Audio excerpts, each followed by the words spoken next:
So here we have the Vauxhall Corsa on an 18 plate. I'm going to start off by showing you inside the boot and then we'll hop in and run through some controls from there.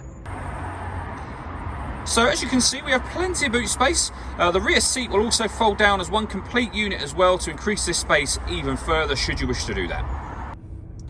Okay, now that we're inside the car, we're going to start with the dials. On the left-hand side, we have the rev counter. On the right-hand side, the speedometer. In the middle at the top, we have the fuel gauge and coolant temperature gauge. And below that, the trip computer section, which includes the total miles of the car. They are 15,497. You can change the information displayed above that using controls on the indicator stalk. You can, for example, have a digital readout for the speedometer, which you see being displayed now. If we back out to the steering wheel, on the left-hand side, we have cruise control and speed limiter. And on the right-hand side, stereo and phone controls. The phone controls can only be used after you paired up the phone, which is done on the touchscreen over in the center just here. So you can go back to the home screen from there, select phone, and then follow the instructions from there.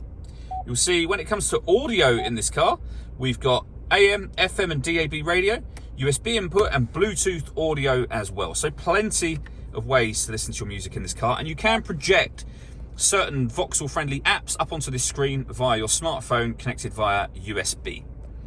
Over on the left-hand side here, we have a button to make the power steering lighter for parking, with a heated steering wheel, heated passenger seat, and then over on the right-hand side, we have your heated driver's seat and deadlock, so you can lock the car doors from the outside. Beneath that, you'll find the air conditioning for the car, so you can adjust the fan, or the temperature, the fan speed and direction of the air. That button turns your air conditioning off, back on again.